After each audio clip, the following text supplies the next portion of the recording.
درود بر شما بینندگان عزیز. وحید بهمن هستم. امیدوارم که حالتون خوب باشه. دیروز جشن 13 به در بود و امیدوارم که خیلی بهتون خوش گذشته باشه در کنار عزیزان و خانواده و سال خیلی خوبی پیش رو داشته باشین.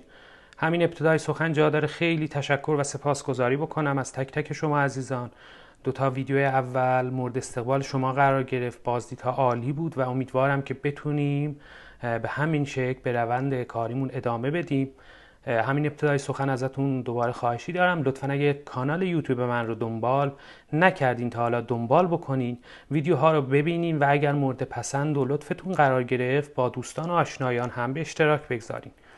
دوستان گرامی، طی روزهای منتهی به جشن 13 به در بحثایی مطرح شد که خب مرکزیتون با جریان‌های ایران ستیز بود.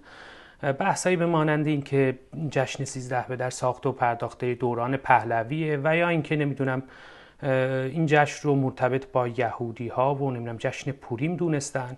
اینها از اساس و بن نادرسته و من میخوام امروز خیلی کوتاه و به شکل خیلی مختصر و مفید بحثایی رو در این زمینه مطرح کنم و سعی خواهم کرد که بحثا چکیده باشه، خلاصه باشه تا وقت شما عزیزان رو نگیرم.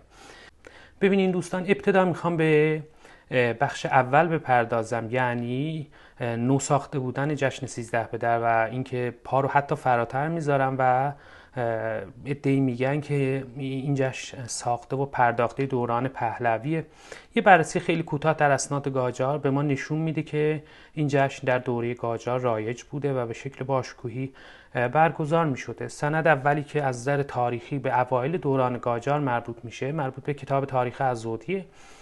تاریخ عضدی اثر احمد میرزا عضدالدوله پسر فتحعلی شاه. اونجا به روشنی، همونطور که در تصویر هم میبینیم، به روشنی به برگزاری جشن 13 در روز 13 نوروز اشاره شده.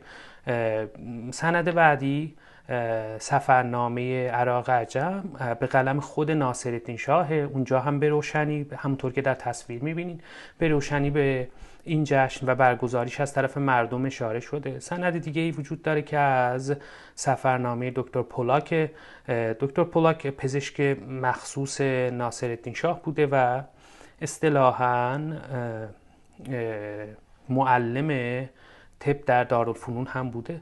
همونطور که در تصویر میبینین ایشون هم به برگزاری این جشن اشاره کرده. یعنی این سه سند به روشنی به ما، مطمئنا اسناد در این زمینه زیاده اما خب به همین سه سند اکتفا میکنم. مطمئنا این اسناد که دو تا از اونها مشخصا مربوط به دربار هست به ما نشون میده که این جشن باشکوه تمام در دوره قاجار هم برگزار می شده. مطمئنا در دوره‌های پیشتر هم اسنادی وجود دارن. ما نقلی از دوره صفویه هم داریم در مورد برگزاری این جشن. به هر روی این از این موضوع که بحث خنده‌دار انتصاب این جشن و یا ساخته و پرداخته بودن این جشن در دوره پهلوی رو نقض میکنه این اسناد. ببینین دوستان، در بخش دوم میخوام به ادعای نادرست ارتباط جشن 13 به در ایرانیان با جشن پوریم یهودیان بپردازم. ابتدا همین موضوع رو بگم خدمتتون که نمیخوام با بحثای طولانی و پیچیده تاریخی سرتون رو درد بیارم. خیلی خلاصه ببینیم که جریان چیه. جشن پوریم یه جشنیه که خب یهودی‌ها برگزار میکنن. تاریخش رو بخواین باید خدمتتون عرض بکنم معمولا 14-15 ماه آذار که یک ماه عبری، ماه 12 تقویم عبری هست، در این تاریخ برگزار میشه. ماه آذار به عنوان ماه 12 تقویم عبری معمولا با فوریه و مارس یا ماه دوم و سوم میلادی هم خوانی داره. این جشن از داستان استر و یا کتاب استر برداشت شده. خود داستان استر چی میگه؟ خیلی خلاصه اگه بخوام خدمتتون عرض بکنم، موضوع داستان این داستان یک حالت رمان داره و واقعا پشتیبانی اسناد تاریخی رو با خودش نداره. داستان کتاب استر که در عهد عتیق ازش یاد شده و به احتمال بسیار زیاد از ملحقات و بخشایی که به عهد عتیق اضافه شده. چرایی این رو همینجا داخل پارانتز بگم خدمتون، چون که ما از اسنادی که مربوط به عهد عتیق و مربوط و قدمت پیش از میلاد داره، یعنی پیش از 2000 سال داره، نشانه ای از این کتاب استر نمی بینیم، به مانند تومارهای دریای مرده یا بحرالمیت که کشف شد چند سال پیش. در اونجا بخشای مختلف عهد عتیق وجود داره، اما از کتاب استر سراغی نداریم. این تومارها که از غاری در کنار بحرالمیت کشف شده قدمتی بیش از 2000 سال دارند. خب داستان استر به چه شکلیه؟ خیلی خلاصه خدمتتون بخوام عرض بکنم. خشایارشاه، پنجمین شاهنشاهی هخامنشیان، همسری داره به اسم وشتی و وزیری داره به اسم هامان که غیر ایرانیه. خشایارشاه بنا به دلایلی از وشتی جدا میشه و همسری جدید و یهودی به نام استر انتخاب میکنه.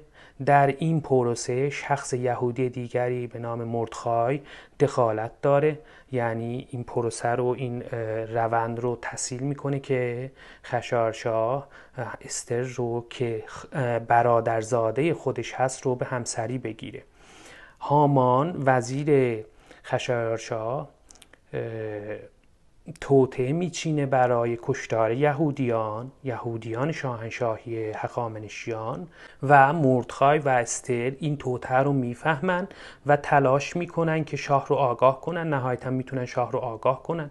شاه هامان رو مجازات میکنه، میکشه و از شاه یعنی خشایارشاه دستور میگیرن، اجازه میگیرن، مجوز میگیرن برای کشتار اصطلاحاً دشمنان خودشون در شهرهای مختلف ایران و نقل شده که تا 75-77 هزار ایرانی رو اینها در قلب شاهنشاهی هخامنشیان کشتار میکنن. ببینین دوستان، این داستان و این رمان تاریخی مشخصاً بنا به دلایل متعددی نادرسته و فقط باید در قالب یک افسانه دیده بشه. یک، خشایارشاه هرگز همسری به اسم وشتی و یا استر نداشته. دوستان بر اساس منابع یونانی اصولاً شاهنشاهان هخامنشی همسران خودشون رو از 7 خانواده بزرگ پارسی انتخاب می‌کردن و خشایارشاه هم از این قانون پیروی کرده و همسرشون آماستری دختر یک بزرگزاده پارسی بوده. مردخای که اینجا شخصیت یهودی دربار خشایارشاهه، بر اساس همین داستان استر دوران حمله شاه بابل در حدود 580 پیش از میلاد به معبد سلیمان و اسیر شدن یهودیان رو دیده و جزو یهودیانی بوده که اسیر شده. خشایارشاه حدود 485 پیش از میلاد به پادشاهی میرسه و تا حدود 465 پیش از میلاد پادشاه شاهنشاهی هخامنشیان بوده. یعنی بر اساس این داستان شخصیت مردخای باید بیش از 100 سال داشته باشه تا بتونه دوران خشایارشاه رو دیده باشه که این منطقی به نظر نمیرسه. نکته بعدی که وجود داره، بر اساس همین داستان خیالی هامان وزیر خشایارشاه ایرانی نبوده. در همین داستان خیالی هم خشایارشاه به نوعی منجی یهودیان محسوب میشه و به نوعی اونها رو نجات میده. اما بحثی که وجود داره و خیلی باید اصطلاحاً بهش دقت بشه و نشده در مورد همین داستان اینه که اصولاً رد داستان استر بر اساس منابع خود هخامنشیان بسیار بسیار راحت تره. ما هیچ گونه اشاره ای به یهودیان در کتیبه ها و اسناد شاهان هخامنشی نمی بینیم. یعنی تخیلی بودن داستان از اینجا مشخص میشه که چون این شخصیت های خیالی در دربار هخامنشیان وجود دارند، در حالی که بر اساس منابع تاریخی اصولاً یهودیان هیچ گونه جایگاه ویژه‌ای در شاهنشاهی هخامنشیان ندارن. ببینین در یهودیان هم یه قوم کوچیکی بودن از مجموعه صدها تیره و قوم که تحت حاکمیت شاهنشاهی هخامنشیان بودن، هیچ گونه جایگاه ویژه‌ای هم نداشتن. ادعایی که مطرح میشه کاملا نادرسته، یعنی ما نمیبینیم، در اسناد تاریخی نمیبینیم. اصولا کوچکترین اشاره‌ای در اسناد شاهان هخامنشی به یهودیان وجود نداره. در سنگ نوشته‌های بر جای مانده به مانند منشور کوروش بزرگ، به مانند کتیبه بیستون، در کتیبه بیستون شما از تیر و طایفه‌های خبر میگیرین که نمیدونم در نهایت شرقی مرز ایران قرار داره و یا در نهایت غربی مرز ایران قرار داره، اما هیچ گونه اشاره‌ای از یهودیان در این کتیبه نمیبینین که بزرگترین کتیبه شاهنشاهی هخامنشیان، کلاً بزرگترین کتیبه جهان باستانی که امروز به دست ما رسیده. در عرض کردم کتیبه بیستون داریوش بزرگ، کتیبه های شاهی تخت جمشید، رویدادنامه نبونید آخرین شاه بابل، کتیبه های هخامنشی همدان و وان ترکیه و بسیارن. یک مورد دیگه عرض میکنم خدمتون. ببینین دوستان، تخت جمشید به عنوان پایتخت شاهنشاهی هخامنشیان جایی بوده که از تمام نقاط شاهنشاهی به اونجا رفت آمد وجود داشته، هدیه می آوردن، مهمان وجود داشته، می اومدن برای کارهای اداری، امورات مختلف.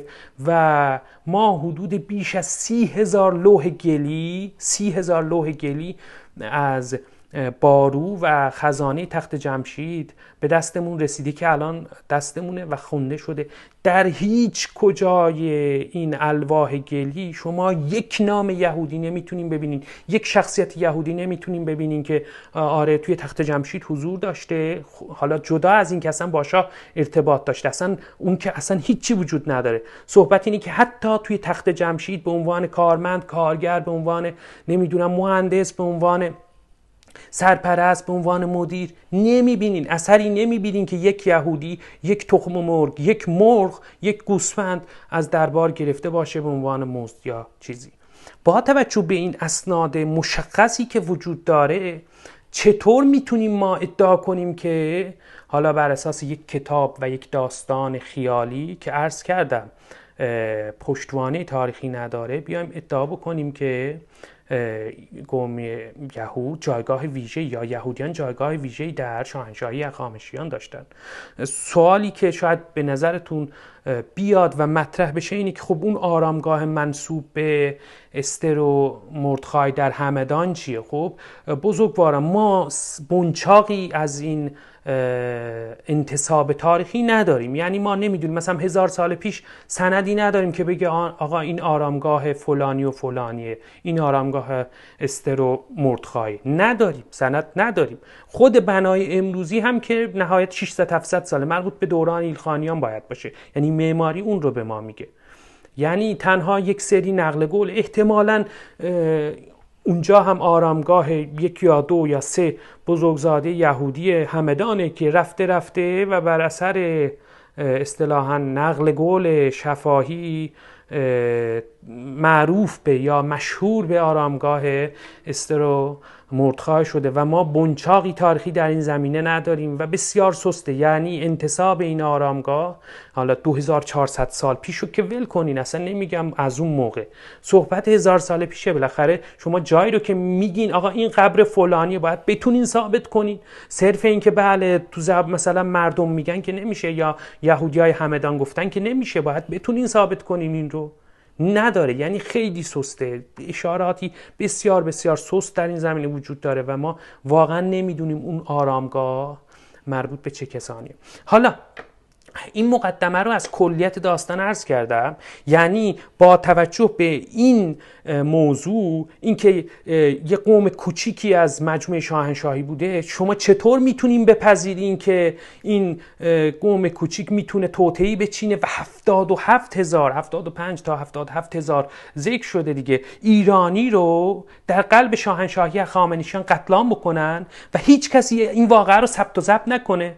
یعنی تو کل دوران هخامنشیان اسنادی که وجود داره، اسناد یونانی که همزمان موازی متقارن در یونان نوشته میشه، تاریخ هرودوت، تاریخ‌های دیگه که در یونان وجود داره، هیچ اشاره‌ای به این موضوع وجود نداره، به این داستان وجود نداره.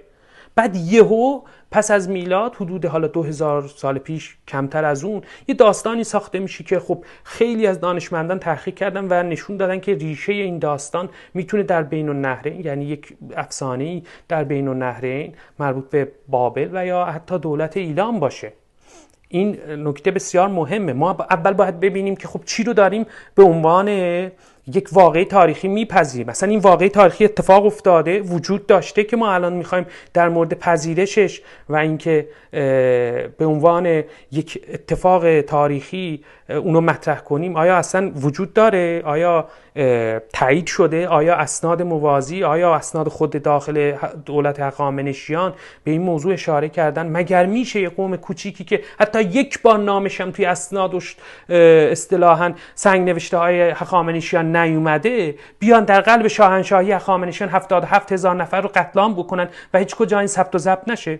نکته‌ای که هیچ کس بهش نمیپردازه، خیلی از دانشمندان هم بهش نپرداختن، همین زاویه دیده. اگر اینها جایگاهی در دولت هخامنشیان داشتن، خب چرا یک بند، نیم بند، حالا یک بندم در نیم بند سند تاریخی از خود شاهان هخامنشی، از گل نوشته هایی که توی برج بارو، بعد خزانه تخت جمشید بر جای مونده، شما نیم بند نمیبینید؟ یک نام یهودی چرا نمیبینید؟ خب نمیتونم پاسخ بدم به ما.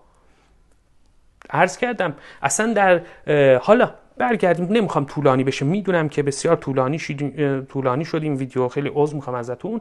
حالا برگردیم به موضوع همین این تطابق رو عرض کردم، اصلا سندی برای یه همچین تطابقی وجود نداره. ادعایی که برخی ها مطرح میکنن بعد ماه آخر یا آذار عبری که برای جشن پوریم در نظر گرفته شده، هیچ گونه همخوانی با 13 به در ما نداره، نداشته هم نداره. یعنی چون تقویم، این رو هم بگم دوستان، چون تقویم عبری یه جوریه که یه سیستم ترکیبی از ماه‌های قمری و تقویم‌های قمری و خورشیدی داره، جابجا میشه. ولی خب در همون حول و حوش فوریه و مارچ و اصطلاحاً با روز 13 به در خورشیدی که دقیقاً هر سال یک روز مشخصه در ماه فروردین ماه، تطبیق نداره. حالا این از کجا زاییده شده که اون رو آوردن به 13 به در ربط دادن؟ من واقعا نمیفهمم. خود اصل داستان هم که از بیخوبون نادرسته. یه سری‌ها میگن خب تو اسرائیل نمیدونم جشن میگیرن، یهودی‌ها جشن میگیرن. خب چیزی که غلط 1 میلیارد نفرم بگن مگه میشه درست؟ آقا این بنچاق تاریخی نداره، ما نمیتونیم اینو ردیابی بکنیم. نمیتونیم. این داستان پشتوانه تاریخی نداره و ما مشخصا نمیتونیم اون رو در اسناد تاریخی ردیابی بکنیم. خیلی عذر میخوام، هم یه ذره پراکندگویی شد و هم طولانی شد. امیدوارم که روز خوبی داشته باشین و تا ویدیو بعدی بدرود.